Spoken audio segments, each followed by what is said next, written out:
nos van a rebasar. Los ayllus ya nos están rebasando. Por favor, ayúdenos.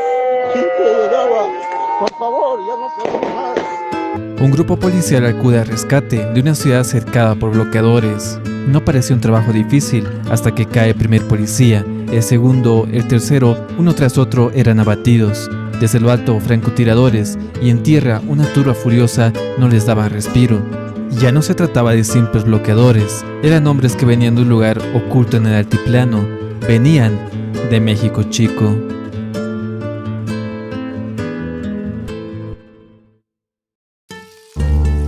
México Chico no siempre fue así, formaba parte de una zona que se encontraba en guerra durante 175 años, dejando 10.000 víctimas.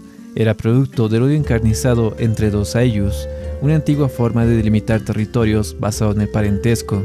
Eran los ayllus del norte de Potosí y del sur de Oruro, parte del brazo armado del antiguo imperio inca, guerreros que se enfrentaban con el único fin de aniquilar a su rival, debido a sus conflictos territoriales. Para esto se valían de cualquier método, no les importaba si eran mujeres o incluso niños. Se rumoreaba que se despedazaban entre ellos y cometían actos inenarrables. Pero el conflicto alcanza otro nivel de violencia cuando los ayllus obtienen armas de fuego, viejos fusiles Mauser que se quedaron de su participación en la guerra del Chaco.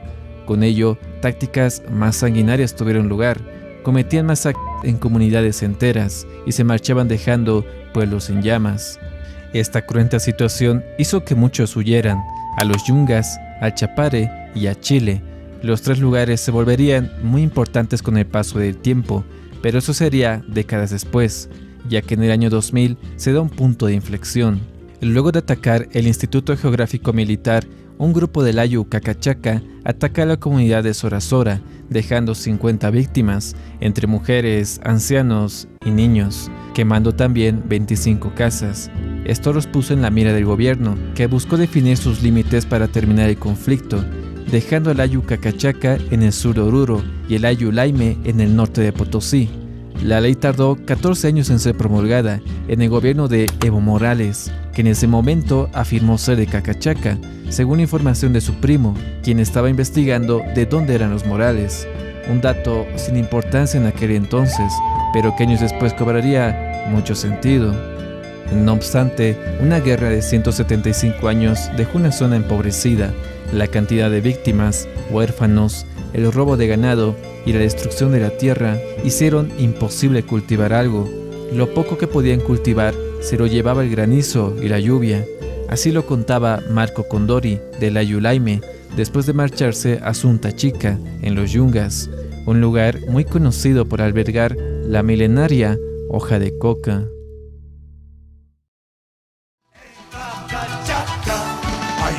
¿Cómo una zona tan empobrecida llegó a esto? Ahí está otro sonido 2, allá 3, con 12 por lado, caja 50, allá 4, allá 5, y allá hay un sexto. Y en la puerta había 2 sonidos que estaban armados. 8 sonidos aquí en México Chico. Un preste es una fiesta a una virgen que ha sido con grupos, con más de 20 o 30 grupos nacionales e internacionales, ¿no? Ellos, para contratar un grupo, el más mínimo se paga como entre $3,000 y $8,000. Fiestas costosas y autos de lujo no son nada extraño en la zona que antes era un campo de batalla, y es que la actualidad de estos ayllus es muy diferente a como la dejamos. Luego de aquel pacto de paz en el año 2000, nada nuevo había sonado sobre estas comunidades, hasta 2010, donde medios de prensa de todo el mundo titularon una portada escalofriante: 4 policías linchados y torturados. Los uniformados pertenecían a la Dirección de Prevención de Robo de Vehículos, DIPROVE. Fueron enviados para realizar un operativo antivehículos robados y nunca volvieron. Fueron interceptados en Uncia, uno de los 4 puntos rojos que tienen estos ayllus. Los otros 3 son Calacala, Cacachaca y Chayapata. Esta última, muy conocida por ser la capital de los autos chutos, otra forma de decir autos robados o autos sin placa. Pero no solo se quedaba en contrabando, la policía también sabía que traficaban con sustancias controladas. Era la forma que tenían para pagar a los criminales chilenos que robaban los autos. Aquí es donde entraban los otros dos lugares, a los que huyeron los habitantes de los Ayllus, los Yungas y el Chapare. Ambos son un lugar perfecto para sembrar la hoja de coca, que era mandada y posteriormente procesada en estos pueblos, que no tenían ningún tipo de control. La guerra librada hace años atrás, sumada a la violencia que tenían estos comunarios, alejó cualquier intento de orden en la zona, y aprovechando esto, plantaron estos laboratorios disfrazados de casas rudimentarias. También tenían la zona muy vigilada, nadie entraba ni salía sin que ellos se enteren, y con el pesado arsenal que traían consigo, hicieron que su negocio ilícito prosperara.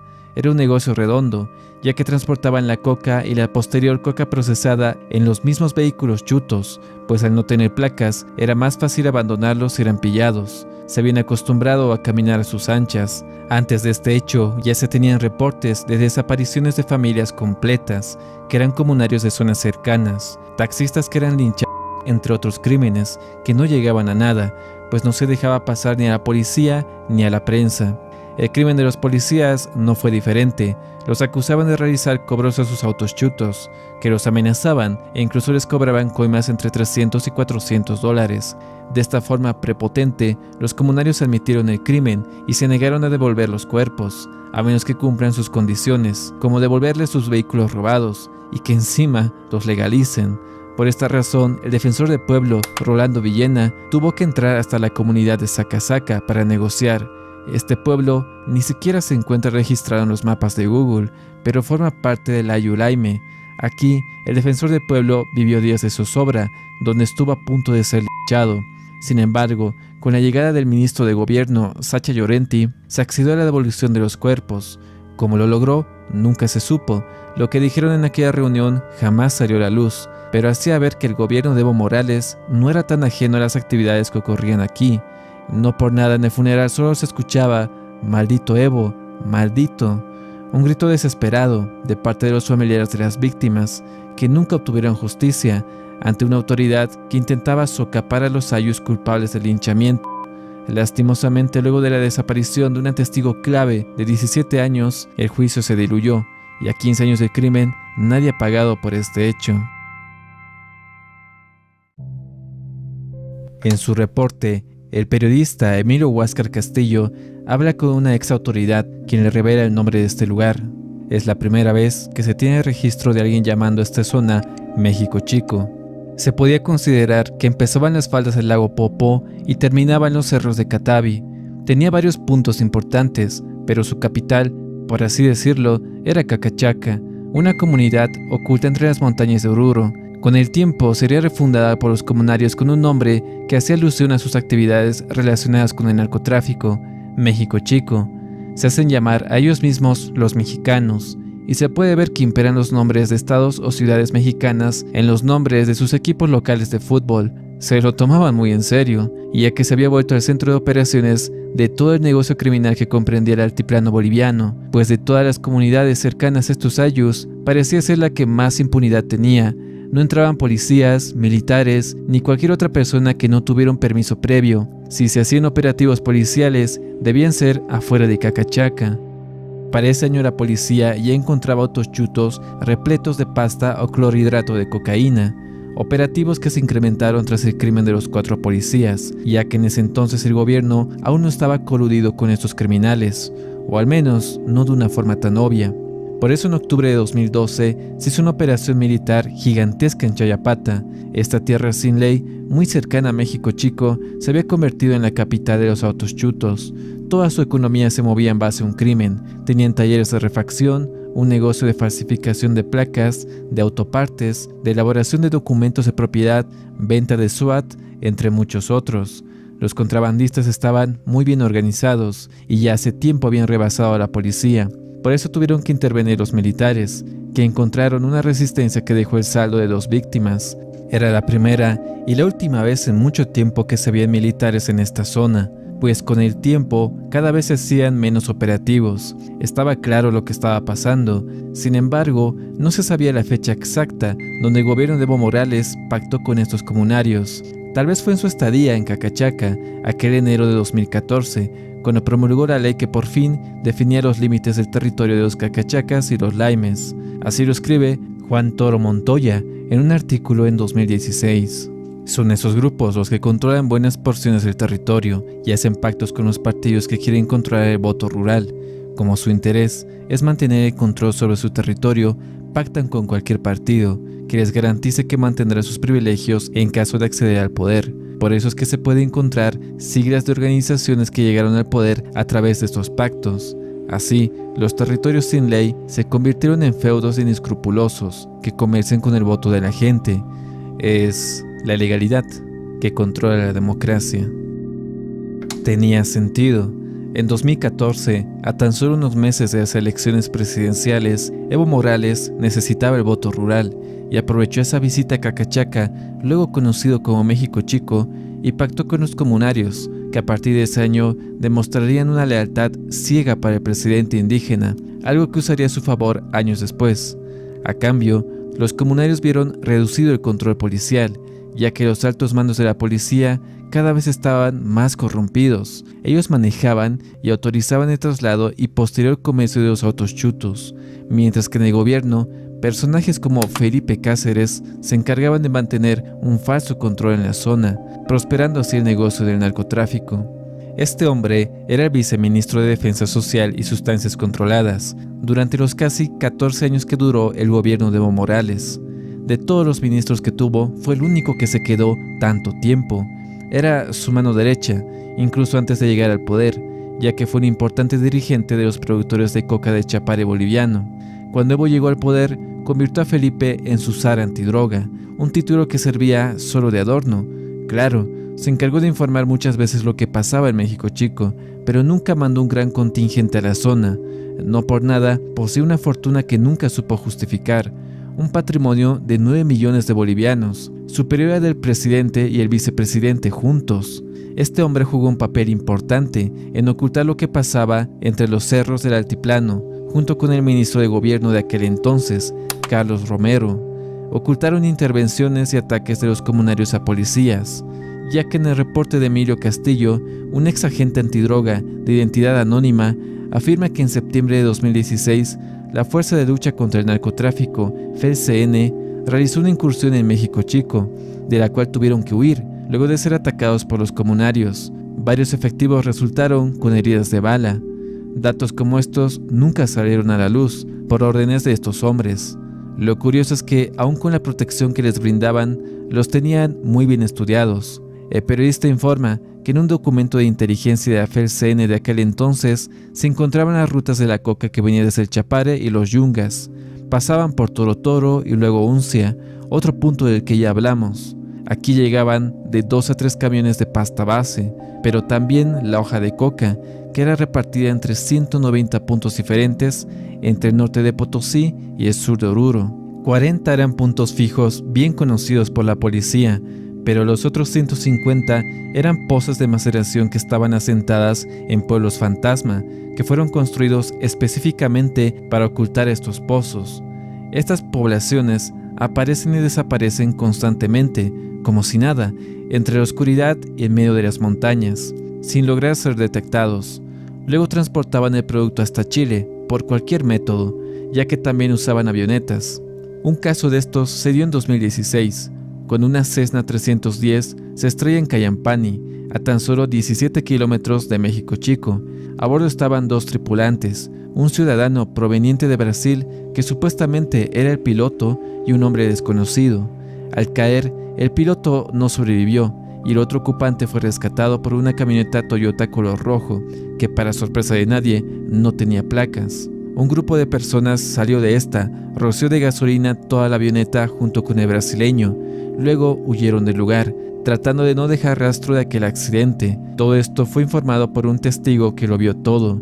La policía llegó tarde, encontrando solo restos del avión y lo poco que quedó del piloto. Lo único que pudieron rescatar fue una ficha técnica escrita en portugués, lo que daba cuenta que la aeronave salió desde Brasil. En tanto, el hombre desconocido fue sepultado en Colquechaca. Así lo reportó Radio Pío XII de la red Herbol. El sujeto era solo un número más, para estas organizaciones criminales, que incrementaron los crímenes por sicariato en la zona, pues en 2018 los cuerpos de 4 hombres fueron encontrados en la carretera Oruro-Uyuni, cercana a Condocá, otra comunidad que se encontraba en esta zona roja.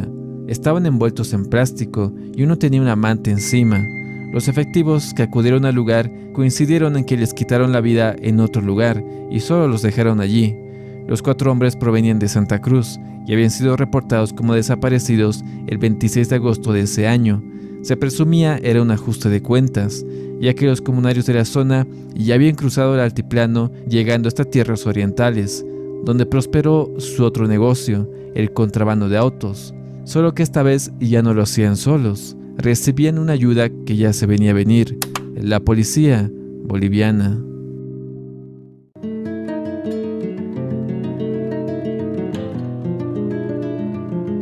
Un autochuto es un vehículo sin placas ni documentos, ingresado de manera ilegal, por lo que un chutero vendría a ser la persona que se dedica al contrabando de estos vehículos. Por difícil de creer que parezca, ser chutero se ha vuelto un estilo de vida. Existe una cultura de impunidad, una chutocultura.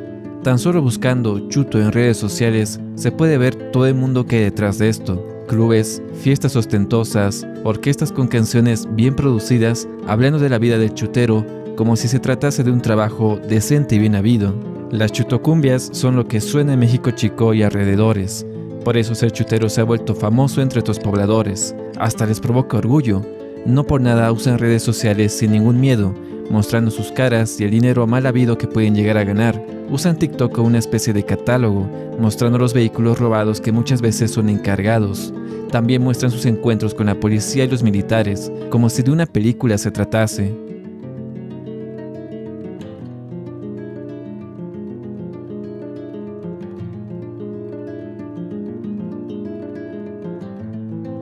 Pero, ¿cómo hemos llegado a esto?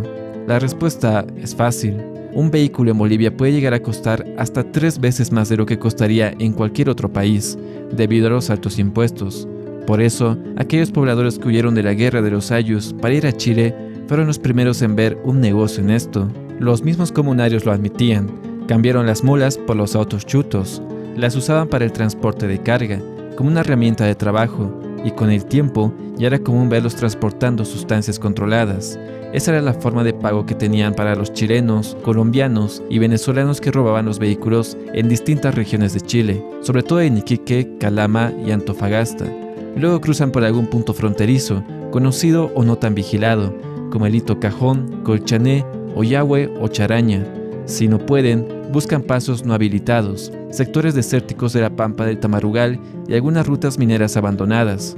Una vez en Bolivia, cruzan caminos secundarios hasta llegar a la carretera asfaltada principal. Pueden pasar por el Salar de Coipasa, Tambo Quemado o por el Tata Zabaya, un volcán al que estos contrabandistas le rinden culto, sacrificando incluso humanos. La prueba, una noticia de agosto de 2018. Mientras pasteaba llamas, una mujer, alertada por su perro, se dirigió hasta unas rocas en la falda del volcán. Lo que vio le heló la sangre. Era el cuerpo de un bebé, rodeado de hojas de coca y botellas de alcohol. Se notaba con obviedad que era un altar de sacrificio, algo lamentablemente común entre los contrabandistas. Se dice, entre ellos, que el volcán hambriento siempre les pide sacrificios. A cambio, obtienen prosperidad para su negocio criminal. Esto ayuda a entender hasta dónde son capaces de llegar con tal de seguir con el contrabando. Una vez en México Chico, Chayapata y toda esa zona entre Potosí y Oruro, su ruta no hace más que comenzar. De ahí son llevados a distintas ferias ilegales, donde estos autos se comercializan. Según un informe del Comando General de la Policía, hasta 2022, 52 poblaciones eran consideradas zonas rojas de chuteros, es decir, allí se vendían los autos con total impunidad. Un ejemplo de estas es Yapacaní, una ciudad actualmente controlada por el narcotráfico, al ser la conexión entre Santa Cruz y el Chapare. También se ha vuelto un punto ideal para vender autos chutos en el oriente del país. Adicionalmente, la policía identificó otros 67 puntos de presencia de autos ilegales en zonas como Caranavi, Camiri o Villatunari, donde la misma alcaldía optó por regular la presencia de estos motorizados. Así lo cuenta Pedro Soruco, nombre ficticio, en un reportaje de Los Tiempos. En Caranavi, en Roboré y otros les han llegado a dar placas de solo circulación en esos lugares. Viajé hace unos 5 años por Caranavi y allí hasta había unos vigilantes que tenían la misión de avisar si venía la aduana o algún operativo. De haber sucedido eso, medio pueblo salía decidido a hacerlos escapar. Queda en evidencia que ante tal dificultad de conseguir un auto legal y una mafia de contrabando que solo hacía más que crecer y crecer, solo salían 2 sectores, o mejor digamos, 2 mafias beneficiadas. Unos eran los vendedores de combustible, una mafia creada a partir de una necesidad, ya que en territorio boliviano está prohibido vender gasolina o diésel a vehículos indocumentados. Por eso lo hacen en la ilegalidad, en turriles o bidones, cobrando más del precio original de venta. Allí yace la ganancia. La otra mafia es la que conecta todo lo que hemos hablado hasta el momento, la que maneja a los aduaneros, a los policías y militares que dejan pasar estos vehículos en la frontera. Aquí es donde se involucran los allegados al poder, el gobierno.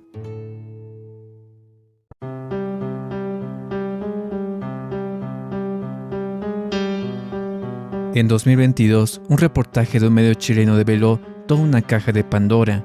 Policías de alto rango, comandantes, autoridades e incluso políticos se vieron involucrados en la red de contrabando más grande jamás vista en el país. Se entendía que los policías y militares dejaron de cobrar coimas para administrar ellos mismos la red de contrabando. Dejaban pasar los autos, los legalizaban clonando placas y no solo eso, también los vendían en estas ferias ilegales. El reportaje de Mega Noticias nos mostraba la ruta de Hugo Bustos, un ex carabinero que era el líder y fundador del GBB, Grupo de Búsqueda de Vehículos, una ONG que se daba la tarea de recuperar vehículos robados en Chile, sin importar que estos vehículos ya no se encontrasen en su territorio. Ni bien empieza el video, Hugo muestra datos alarmantes. En Chile, cada semana se reportan 8 vehículos robados que se encuentran en Bolivia, y lo peor, un 10% de estos vehículos se encuentra en posesión de un ciudadano común que lo habrá comprado en alguna feria ilegal, pero el otro 90% está en manos de alguna autoridad boliviana.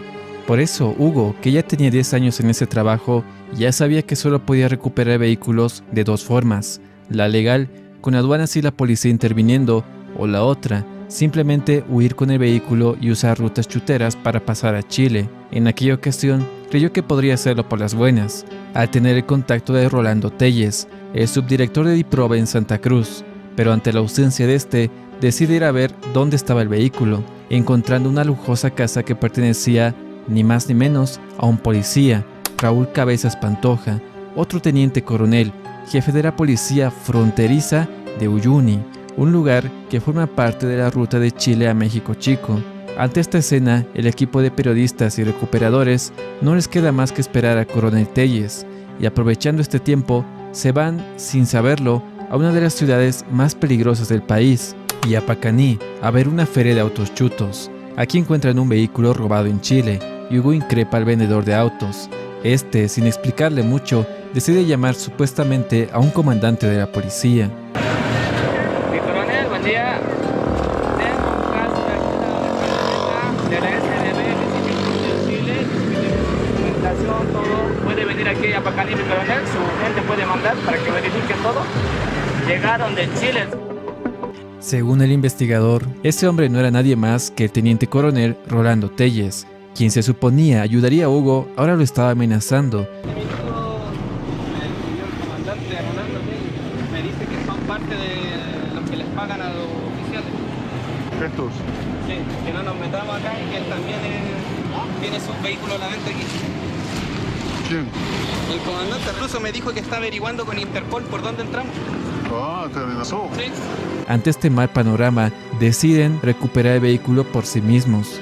Pero viendo que el vehículo estaba bien resguardado en otro domicilio y habiendo agotado todas sus opciones, deciden llamar al coronel Cabezas y pedirle de buena forma que devuelva el auto. Solicitarle de muy buena fe de que llegáramos a una devolución en la cual usted no va a salir afectado en nada. Esto es totalmente un acuerdo entre los dos y usted después no me va a ver nunca más. Pues.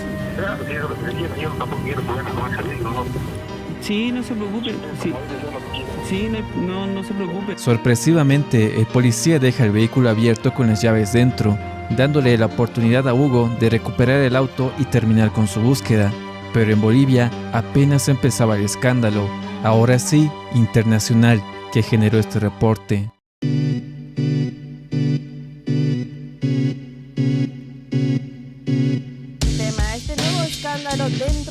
fuerzas del orden. Otro escándalo de la policía boliviana. Hay vinculación de altos rangos de policías. Si bien todo lo visto hasta ahora no era nuevo, era la primera vez que se exponía este negocio criminal de una forma tan masiva y tan mediática. Las repercusiones no se hicieron esperar. Ambos oficiales fueron detenidos y apartados de sus respectivos puestos. Le siguió una limpia DIPROVE en Santa Cruz. Más de 130 policías fueron implicados en esta mafia de contrabando. Se pensó al principio que los 130 funcionarios de DIPROVE habían caído junto con la mafia. La realidad era otra. Realmente solo 22 policías fueron apartados y ninguno de los dos comandantes fue dado de baja, como afirmaban algunos medios chilenos. El coronel Rolando Telles fue el primero en salir libre. En tanto, el otro coronel, Raúl Cabezas, fue quien más tiempo duró preso, debido a que ya tenía un antecedente ante los medios, una grabación donde agredía de manera brutal a su esposa en plena vía pública. Por eso a la policía se le hizo más difícil ocultar sus rastros. Sin embargo, a diferencia de Telles, al coronel Cabezas sí se lo vio prendido, esposado y encarcelado, pero luego de un año, cuando ya no figuraba en los titulares de la prensa, fue liberado del proceso penal que tenía en su contra, y tan solo un mes después ya estaba exigiendo la supuesta restauración de sus derechos, pidiendo ascender de grado. Esto fue denunciado por la diputada María René Álvarez. Este nefasto episodio sirvió para exponer este negocio, en el que estaban implicadas importantes autoridades, y como una bola de nieve, con el pasar de las semanas, se revelaron muchos otros casos, como la casa rodante robada en Iquique, que se encontraba dentro de un regimiento militar en Oruro. La misma pudo ser recuperada luego de la denuncia de su dueño. Ese mismo mes era dado de baja el capitán Javier Alberti, otro policía implicado en el robo de un camión en Chile. Él ya tenía otros antecedentes y acusaciones. En junio de 2022, el investigador Hugo Bustos, al cual ya presentamos, lo acusó de internar autos robados a Bolivia y también de extorsionar a ciudadanos chilenos que buscaban recuperar sus movilidades. Entre otros de sus antecedentes se podían ver extorsión, amenazas, transporte de sustancias controladas, legitimación de ganancias ilícitas y el último por el que finalmente cayó, robo agravado. Mientras vestía de civil, agredió a un transeúnte tratando de extorsionarlo. Pensó que no lo reconocerían por llevar gorro y barbijo, pero lo grabaron y reconocieron su tatuaje en el brazo, siendo detenido en otra bochornosa escena. Triste imagen que contrastaba con la que quiso dar en 2019, la de un héroe, luego de salvar a un joven de saltar de los puentes trellizos, imagen que se hizo viral y con la que se identificó al policía que para ese año ya tenía un montón de antecedentes que salieron a la luz luego de esta acción. En ese momento él afirmó que solo trataban de difamarlo, declaración que se comió la prensa e incluso periodistas muy reconocidos, publicando en redes sociales los documentos que probaban que este criminal no tenía antecedentes. Cabe recalcar que desde el primer escándalo, el investigador Bustos ha sido contactado por medios bolivianos cada vez que surgía un nuevo escándalo. Por ende, ha ido revelando varios nombres de importantes autoridades, que conoce gracias a su trabajo en el grupo de búsqueda. Entre los oficiales que barajó se encuentra el comandante de la policía en Santa Cruz, el coronel Eric Holguín, a quien acusó abiertamente de contrabando de autos, narcotráfico y tráfico de armas. ¿Recuerdan el comandante Eric Holguín, el policía de Bolivia con el grado de coronel que mantenía vehículos robados? Coronel Holguín fue uno de los denunciados que mantuvimos dentro de un proceso donde el Ministerio Público en Bolivia hizo, se podría decir, una vista gorda y totalmente y mágicamente desapareció todo el proceso. Bueno, ese mismo coronel que nosotros venimos denunciando por hechos de corrupción, en el tema de contrabando de vehículos, intercambio de vehículos robados por droga, tráfico de armas, ese mismo coronel es el coronel que incluso estuvo en conversaciones con el antiguo director de DIPROVE de Santa Cruz. Pero Hugo no fue el único que presentó acusaciones en contra de la policía. También lo hizo el ex capitán de la policía, Edman Lara, quien ya venía denunciando hechos de corrupción dentro de la policía.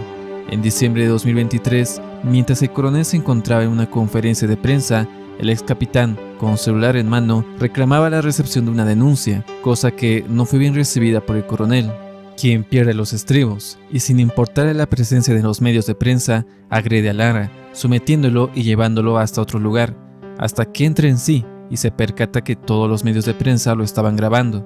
Esta vergonzosa escena y las anteriores denuncias le costaron su ascenso a coronel. No obstante, se siguió desempeñando en su puesto de manera normal. Lo llamativo de esto es Edman Lara, el hombre que hoy en día se perfila para ser vicepresidente.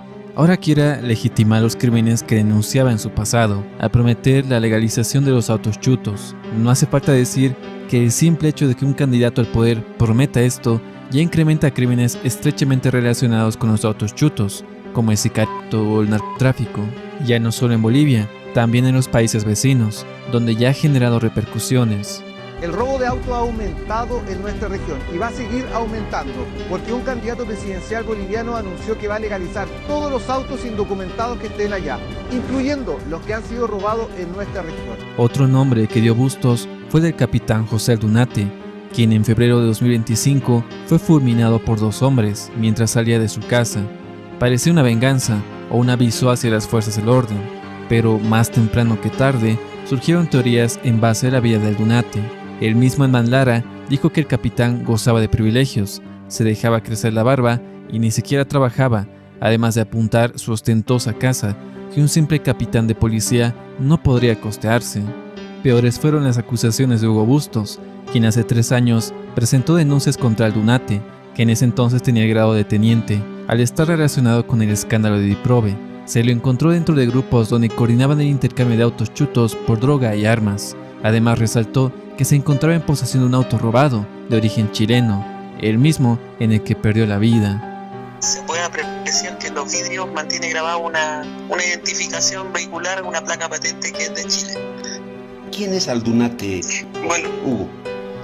Bueno, el antecedente que tenemos de ese, cuando se presentó que había un intercambio como de vehículos robados con de comercialización de la frontera y había un policía implicado. Se presentaron todos estos antecedentes. ¿Qué pasó? No le pasó absolutamente nada. No le pasó nada, siguió su trabajo normal. Presentar antecedentes en Bolivia no te sirve de nada. ¿Este capitán habría estado involucrado entonces en tráfico de vehículos? ¿Los intercambiaba por droga? O sea, no solo estaba vinculado a un tráfico de vehículos robados desde Chile, sino también al narco. Exactamente. Es, por no decir mucho, curioso cómo estas autoridades logran ocultar sus rastros y salir con impunidad, pues este negocio no se termina con los policías corruptos, ha escalado también al gobierno, afectando a autoridades tan importantes como el propio presidente de Bolivia, Luis Arce, cuando en 2023 regaló un auto al CONAMAC debido a su aniversario, vehículo que fue robado en Chile en 2018. De esto se dio cuenta nuevamente Hugo Bustos, al notar el logo de una automotora chilena en el auto. Se contactó con el CONAMAC y por suerte el vehículo pudo ser devuelto. Este caso resultó con un buen final. Lastimosamente no todos terminan así. Tal fue el caso de Mario Bello, un ex trabajador minero de 55 años. Él tenía un camión amarillo de tolva azul que compró con los 16 años de su trabajo para trabajar en su natal Calama. Desgraciadamente, el 26 de junio de 2023, él sufre un robo y comienza su trágica historia. Las deudas no le dejaban quedarse con los brazos cruzados, por lo que decide emprender un viaje hacia Bolivia en compañía de su yerno Luis Alfredo Anza, otro compatriota chileno y 2 guías bolivianos. Pasó por cercanías de Yahweh, por un paso no habilitado. Allí ve la primera vista sobre su camión, una marca de pintura de la tolva en una de las rocas donde a duras penas el camión había pasado. Esto lo anima a seguir con su camino hasta Bolivia. Una vez ahí, otros camioneros bolivianos lo ayudaron con la búsqueda ante la inoperancia de la policía boliviana y el caso omiso que le hicieron en su propio país. No obstante, fue una llamada anónima desde Antofagasta que le da el paradero de su auto. Se encontraba en México Chico. Estos ciudadanos chilenos no sabían que estaban entrando a la Boca del Lobo, la zona roja de México Chico, marca Cacachaca. Allí, por fin vieron su vehículo, le tomaron unas fotos y se fueron, con el fin de denunciar el hecho. Sin embargo, al poco tiempo, otro auto los chocó de frente. Luego se dio la vuelta y los empezó a perseguir, abriendo fuego. 2 autos más se unieron, esperándolos en una curva, armados con pesadas metralletas. Pero el primer auto que los venía siguiendo logra detenerlos. Se llevan a su ahijado y antes de que el hombre pudiera reaccionar, se da cuenta de que no podía caminar. Una bala lo había dejado parapléjico. Por suerte, la hija de Mario, quien se encontraba en La Paz, tenía su ubicación, logró denunciar la emboscada y un total de 250 efectivos se dirigieron a la zona. De este operativo se logró rescatar a Mario, se aprendió a 14 personas y se identificó a los responsables del ataque, los hermanos Hipólito y Omar Mamani Mamanillo, alias El Escáner y El Viejo respectivamente. Llamaba la atención que Hipólito, en 2021, realizó una ostentosa fiesta en México Chico. Esa fiesta duró 4 días, en agosto de ese año. Sobre estos dos hombres no he encontrado más información, sino su paradero aún desconocido. No se sabe si escaparon al exterior o si siguen rondando por la zona roja de Oruro. Pero si de esto eran capaces los pobladores de esta zona, solo por un camión, imaginen lo que harían por su líder, el hombre y el gobierno que los ayudó a prosperar su negocio criminal por décadas. Veamos entonces el lado más brutal de México Chico. Recuerden que tenemos activa la opción de miembros, con la que puedes ayudar al canal, además de obtener otros beneficios. Y si no, puedes dejar tu like, comentar y compartir el video con tus amigos. Sin más que decir, continuemos.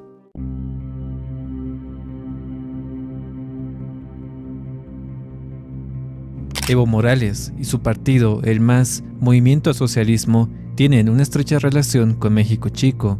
Un común denominador en todos los casos de este video son las declaraciones de afines a Evo o a su partido. Durante años, estos negaron la existencia de México Chico, empezando por el propio Evo Morales en 2022. Con más información, Evo Morales niega la existencia de México Chico, denuncia que es un ataque al Chapare. No quiero imaginarme que este ataque de este investigado Hugo Bustos chileno, que no venga a ofender acá, a provocar, con mentiras. Eso es lo más triste, ¿no? Y haciendo decir que México Chico. Y sus más fieles servidores, senadores del MAS, como Leonardo Loza. No hay ningún México Chico en Bolivia. En Bolivia no hay ni una comunidad con ese nombre, así que... O Héctor Arce. ¿Y usted conoce, diputado Arce, México Chico o no? Bueno, no, al menos una canción sí, ¿no? He escuchado una canción que hace referencia a México Chico, lo que es de los beats de México, algo así. Y bueno, algunos desubicados, vamos a llamarlo así, desubicados, le ponen ese nombre a un territorio, a una región de nuestro país.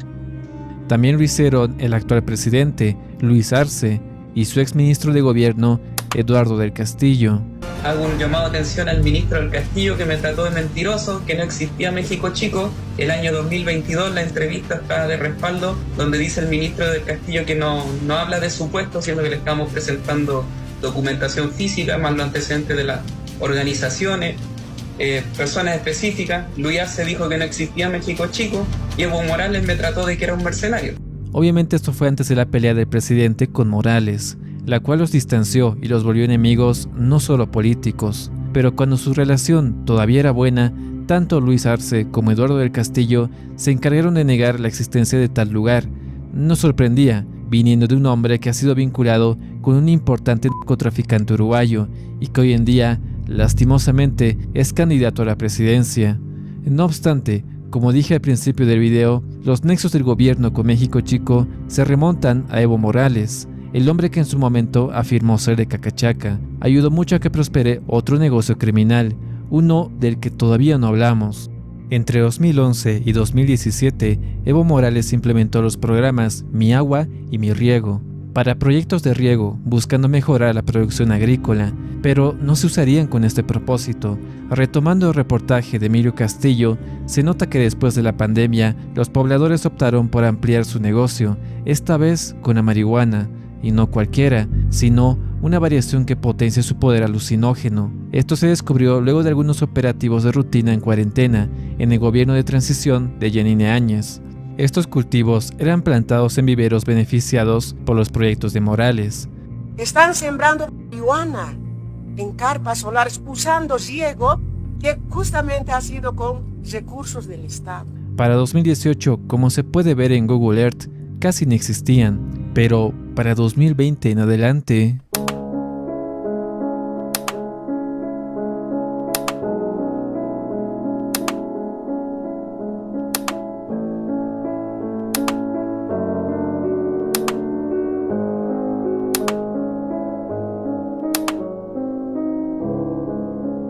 Estos viveros se extienden por toda la zona norte de Potosí y sur de Oruro, hasta en los lugares más recónditos a los que solo tenemos acceso mediante Google. Se pueden encontrar cientos, por no decir miles de viveros de cannabis. Esta es una razón más por la que los comunarios de estos ayllus defienden a muerte a Morales. Cualquier cosa que suponiera un peligro para la permanencia de Evo o del MAS también era un peligro para estos criminales, pues harían lo que sea para salvar el gobierno que los ayudaba a quedar impunes. El primer episodio que probaba esto pasó en 2019, cuando Bolivia vivía un estallido social luego del descarado fraude electoral de Evo. La población se levantó en defensa de la democracia. Conflictos surgieron en todo el país, siendo su punto focal la sede de gobierno. Fue por ello que muchos sectores del interior del país buscaban ir hasta La Paz para continuar con sus protestas en contra del presidente. Así es que partieron muchas caravanas de distintos puntos del país. Una de ellas fue la Caravana del Sur. Estaba compuesta de 11 buses y a bordo se encontraban cívicos y universitarios, procedentes de Sucre. Estos fueron interceptados y emboscados, cerca del límite de La Paz-Oruro, en la localidad de Vila Vila. Desde allí se podía divisar el uso de armas de fuego, dinamita y rocas. Por suerte, no hubo víctimas fatales, aunque se reportaron torturas y abusos a las universitarias de la caravana. Lo peor sucedería el día siguiente, el 10 de noviembre, el mismo día que renunciaría Evo Morales.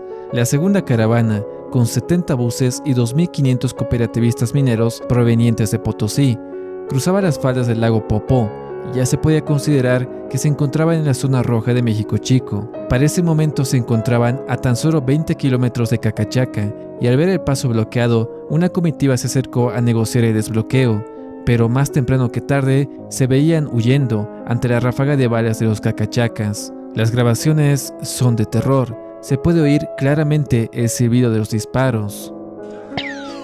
Ya. ¿Escuchan el sonido? Necesitamos ayuda. Lo único que alcanzaron a hacer fue cubrirse de las balas, esperar y luego huir. Por desgracia para este punto, 6 mineros ya habían sido alcanzados y otros 2 perdieron la vida. Llama la atención que para ese año la población aún pensaba que estos comunarios solo portaban antiguos fusiles Mauser que distaban de las poderosas armas que tenían a su disposición. Esta noticia se vio opacada debido a la renuncia de Evo Morales horas después, y ya con otro gobierno se logró capturar a los autores materiales e intelectuales del hecho. 3 hombres, plenamente identificados como comunarios de Cacachaca, el más notorio, el exdiputado del MAS, Rosendo Copa Mamani. Luego, el 15 de enero de 2020, otro hombre de 27 años del mismo ayllu fue detenido en Oruro. Estaba siendo buscado por su participación en el crimen de los 4 cruceños que revisamos al principio. Cuando lo arrestaron, sorprendió con su declaración, pues afirmó que el autor material e intelectual del crimen de los 4 hombres era su tío, Rosendo Copa. Este hombre permaneció apresado por 1 año en aquel gobierno de transición, pero el 26 de noviembre de 2020 es liberado. En efecto, a tan solo unos días de la posesión de otro presidente del MAS, Luis Arce. La historia de Rosendo no terminaría aquí. También estará involucrado en el caso más reciente y más mediático hasta el momento, el cerco a Yayagua.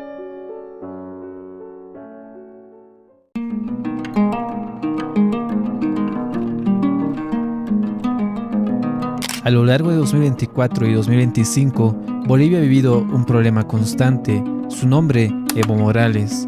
El hombre que una vez estuvo en la cima del país andino, hoy en día se resguarda tras los últimos cimientos de su imperio. Primero fueron los cargos que pesaban en su contra, demasiados a decir verdad, temas para otro video.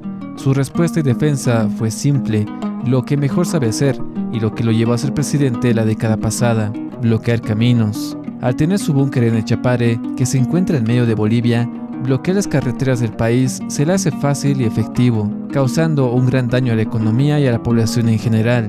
En 2025 no fue diferente, solo que esta vez la razón no fueron sus órdenes de aprehensión, sino su imposibilidad de habilitarse como candidato presidencial en las elecciones de 2025.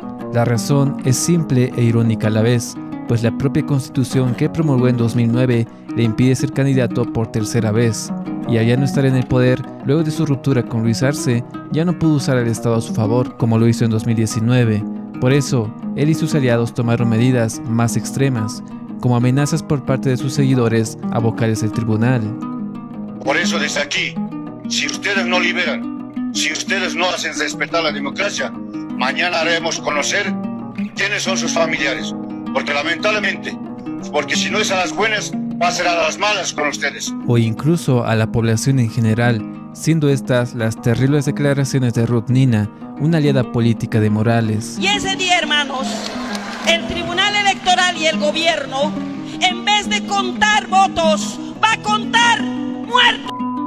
Eso es lo que va a pasar. Empero, las peores venían de sectores del país fieles a Morales, como el Chapare, donde ya se nota su organización digna de un cártel mexicano.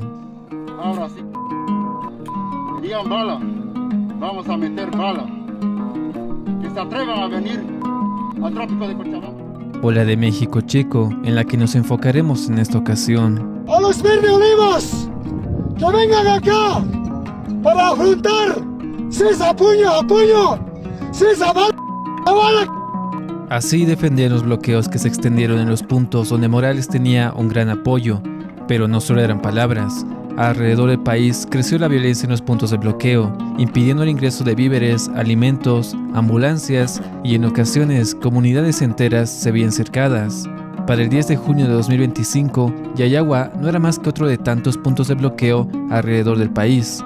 Esta es una pequeña ciudad que se encuentra dentro de la zona controlada por México Chico. Sin embargo, no es un punto rojo tan notorio a comparación de Caracala, Unce o Chayapata. Por eso se hizo un bloqueo a pocos kilómetros de la ciudad, liderado por los ayllus Cacachaca y Laimes, enemigos en su momento, pero que hoy estaban unidos para defender los intereses de su líder, Evo Morales. El conflicto comenzó la mañana del martes 10 de junio, cuando una marcha a la cabeza del alcalde de Yayagua partió rumbo al bloqueo. Estaban portando banderas blancas y solo pedían una cosa: desbloquear el camino momentáneamente para dejar pasar alimentos y a unos universitarios que se quedaron varados al otro lado. No fueron escuchados y, como ya vimos anteriormente, los ayllus reaccionaron violentamente, enfrentando a los pobladores con piedras y dinamitas. En cuestión de tiempo, la marcha y la policía local habían sido rebasados. Así llegaban las primeras noticias de la invasión de la ciudad, mediante videos en redes sociales, que hacían ver cómo los bloqueadores ingresaban violentamente a la ciudad, saqueando, destrozando y quemando negocios a su paso. Para este punto la resistencia ya era nula, lo que les permitió entrar en la plaza principal, donde se encontraba un retén policial, del cual no quedó nada. Se robaron equipamiento, documentos y destruyeron todo lo demás. No obstante, la población aprovechó esto para reagruparse y enfrentar una vez más a los bloqueadores, a fin de echarlos de la ciudad. Los peores heridos vendrían de este enfrentamiento, pues un video mostraba cómo los bloqueadores portaban y hacían uso de armas de fuego. Esto alarmó al país entero, ya que para ese momento la población en general los creía simples bloqueadores, no imaginaban de lo que eran capaces. Pero en horas de la tarde, los medios ya confirmaban lo que se temía: 37 heridos, varios con heridas de bala, que no podían ser atendidos en un hospital abarrotado y que encima carecía de los recursos que los propios bloqueadores no dejaban entrar. Ya en horas de la noche, la ciudad se encontraba repleta de barricadas, creadas improvisadamente por los ciudadanos, a fin de impedir el paso de más bloqueadores. Las calles repletas de vecinos, haciendo vigilia al calor de las fogatas, inevitablemente evocaban recuerdos del estallido social de 2019, cuando la paz, de la misma forma, era cercada por afines a Morales. E igual que en aquella ocasión, lo peor vendría al día siguiente. Debido a la alarma provocada, la mañana del miércoles se enviaba un fuerte contingente policial a fin de despejar el camino a Yayagua, entrar a la ciudad y salvaguardar a la población. Desde ya se podía ver una policía en desventaja, entrando por la carretera que era fuertemente atacada por los cacachacas desde las montañas. Armados con ondas y dinamitas, hombres e incluso mujeres lanzaban piedras a los buses. Otros tantos causaban aún más daño, haciendo rodar rocas más pesadas que preparaban el terreno para la masacre que vendría horas después. El hecho comenzó en el sector de Aguascalientes, a pocos kilómetros de la entrada a Yayagua. Allí fue donde los bloqueadores doblaron recursos para capturar a los buses. La mayoría logró huir. Sin embargo, un bus, debido a desperfectos, no pudo arrancar, quedando a la merced de los bloqueadores, que lo saquearon, destrozaron y lo quemaron hasta dejarlo inservible. Los oficiales dentro de este bus fueron los que peor suerte corrieron. Aproximadamente 15 de ellos lograron huir en otro bus, el último que quedaba. Don José Luis era el chofer que se quedó esperando, aun cuando la orden era salir lo más rápido posible. Así lo contó en una entrevista. No, pues yo tenía que agarrar mi bus y arrancarme, pues. Pero no, también mi corazonada me dijo no podía dejarse ahí solos. He empezado a correr y toda esa loma bien estaba lleno de ondeadores, con piedras. Y empiezo a gritar de abajo, ¡cierran las cortinas! Lo único que cierran las cortinas para que no entren las piedras. Don José Luis cuenta que en el sector del Golfo sintió que ya no tenían escapatoria. Pensó en ocultarse en su camarote mientras los atacaran, hasta que vio llegar a los pobladores de Yayagua al lugar. Los pobladores de Yayagua fueron quienes lograron rescatar a los últimos policías que pudieron. Lastimosamente, muchos otros se quedaron. Escuadrones enteros fueron capturados por los bloqueadores y llevados en contra de su voluntad hasta comunidades cercanas. Sobre su destino no se sabría nada hasta horas de la noche. Mientras tanto, los demás contingentes junto con la población entraban triunfantes a la ciudad, con un semblante de confianza, sin temor a decir lo que callaron tanto tiempo. Estos tienen su negocio oculto por aquí, es un secreto voces, como han dicho, el segundo Chapare. Estos ánimos cambiaron cuando cayó el primer policía, el subteniente Brian Barroso Rodríguez, de tan solo 22 años. Había comenzado su servicio ese mismo año, se encontraba junto con su escuadrón, cuando fue interceptado por un francotirador, que fue fulminante. A la distancia se lo podía ver caer y luego ser auxiliado por sus compañeros. Lo que hasta ese momento eran solo rumores se estaba confirmando. Los bloqueadores no solo portaban armas de grueso calibre, también tenían gente entrenada campeando la zona. Eran aproximadamente 4 francotiradores, apostados en zonas estratégicas de la ciudad, que apuntando a policías y civiles por igual, fueron captados rondando la zona, en fotos de baja calidad, y otros cuantos fueron avistados por drones. Pero sin tiempo para procesar lo que estaba pasando, empezaron a caer más policías, cada caso peor que el otro. En un video que por obvias razones no puedo poner completo, los pasajeros de un bus grabaron los últimos momentos de otro subteniente, Carlos Zapata Tola, cuando era interceptado por una de estas turbas furiosas, que descargó toda su ira contra su humanidad, dejándolo abandonado en medio de un río. Horas más tarde se anunciaban estas dos como las primeras víctimas fatales del enfrentamiento, pero a la vez que sucedían estos hechos, se debatía el destino de los oficiales que no alcanzaron a escapar de Aguascalientes. Mediante el relato del teniente Miguel A., se podía saber qué le sucedió a 7 de estos oficiales. Luego de perder la última flota, fueron acorralados. Los despojaron de su uniforme y de su equipo, sus cascos, chalecos y botas. Quemaron su equipamiento enfrente de ellos. Lo que siguió fueron sus torturas. No puedo andar mucho en qué les hicieron, pero para este punto, los 7 policías ya se encontraban moribundos. Uno en especial era el bombero, sargento primero Jesús Mamani Morales. Se notaba que su estado era peor al de sus compañeros. Aún así, sus súplicas por auxilio solo fueron respondidas con insultos y agresiones. Por suerte, una mujer se apiadó del teniente a cargo. Le presta un pantalón y este se dirige hasta Yayagua, caminando por 2 horas. Una vez ahí, sus superiores le dan una funesta noticia. De todos los grupos que salieron por la mañana, solo 56 efectivos habían regresado con vida. No tenían el equipo ni el personal para mandar a rescatar a sus camaradas. Desesperado, contrata un auto particular por 1000 bolivianos, se dirige hasta la comunidad y luego de negociar con los bloqueadores, logra rescatar a sus compañeros. Lastimosamente, para ese punto, el sargento Jesús Mamani se volvía la tercera víctima fatal de los enfrentamientos. También se confirmaba la primera víctima civil, Vladimir Aguilar Choque, un joven de 17 años que se encontraba entre la parte civil de la caravana que intentó ingresar a Yayagua. Él fue confundido con un informante de la policía, fue sacado y agredido brutalmente, no obstante logró huir hasta su casa. Lo demás lo contaba el ministro de gobierno. Algunos de los elementos señala que tenía un palo con clavos. Inmediatamente él puede alejar a su hermano, se dirigen a su vivienda, llegan a su domicilio. Su madre empieza a curar a su hijo, quien presentaba mucho dolor. Empieza a utilizar remedios caseros para aliviar el mismo.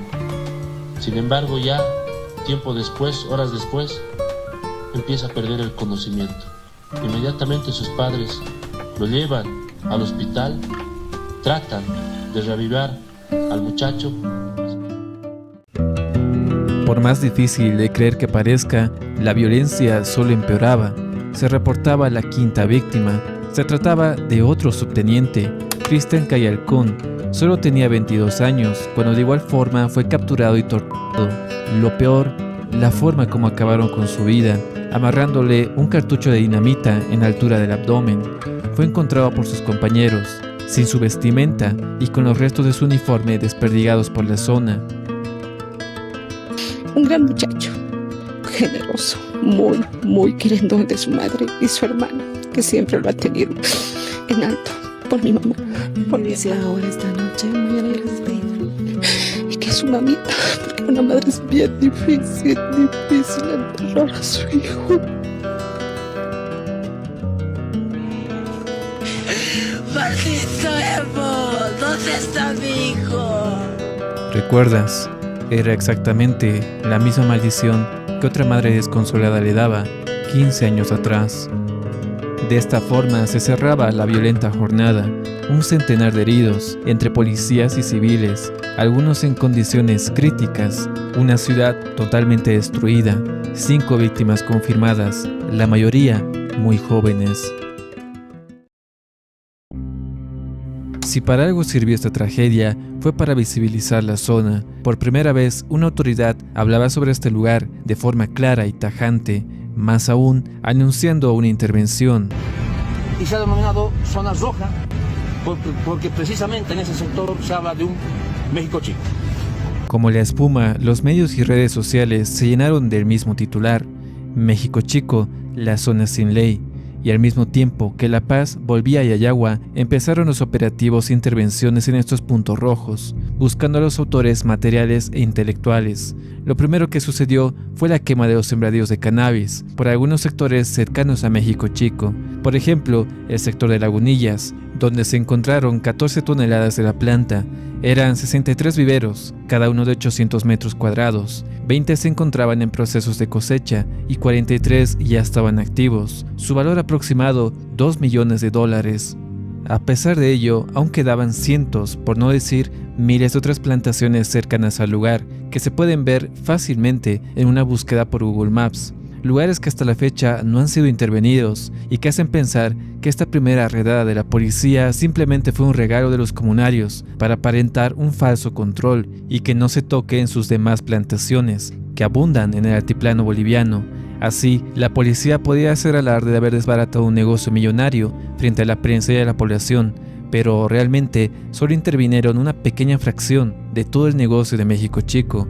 Al fin y al cabo, como vimos en todo el video, las altas esferas policiales tienen una relación intrínseca con este lugar. A la par, se hicieron operativos a lo largo de Oruro y Potosí, buscando a los culpables de la masacre de Yayagua. En total, 22 personas fueron arrestadas, incluido uno de los 4 francotiradores. Se trataba de Galo Jorge Chiri. Este hombre no solo era un francotirador entrenado, también era propietario de varias de estas carpas que mensualmente le daban 200.000 bolivianos, lo que hace pensar que no solo tuvo una participación en primer grado, sino que también era uno de los 43 financiadores que la policía había identificado. Otro de ellos era Ramiro Cucho, ex ejecutivo de CONAMAC, supuestamente el autor principal del hecho, quien ya tenía detención domiciliaria por los bloqueos de 2024. Sin embargo, esto no le impidió organizar los ataques en Yayagua. Para cuando la policía revoca su detención, el hombre huye. Se cree que al Chapare, donde se vincularon otros posibles financiadores, que usaban tanto el narcotráfico como el contrabandeo de otros chutos para financiar estos bloqueos, pues también se descubrió que se pagaba 300 bolivianos diarios a los bloqueadores. Asimismo se habló de otro negocio, la minería ilegal, algo que confirmó el viceministro Johnny Aguilera. Un tema que, una vez más, da para todo un video, ya que tan solo hace unas semanas se descubrió que en este negocio está involucrado el cártel de Sinaloa, expandiendo aún más las fronteras del negocio de México Chico, siendo sus financiadores dueños de plantaciones, laboratorios o ferias enteras de autos chutos. Por ejemplo, entre los allanamientos en el domicilio de uno de estos hombres se encontraron armas de fuego, proyectiles de distinto calibre, cuantiosas sumas de dinero y, como no, carnets de militancia, inclusive docenas de poleras con el rostro de Evo Morales. Este hombre, como los demás autores intelectuales, se refugiaron en el Chapare, pero al menos Luego de 25 años, se le dio cobertura mediática a una de las zonas más peligrosas de Bolivia, un territorio envuelto en el secreto, el otro búnker de Evo Morales, el segundo Chapare, un lugar sin ley, marcado por el crimen, la violencia y la muerte, el rincón prohibido del altiplano.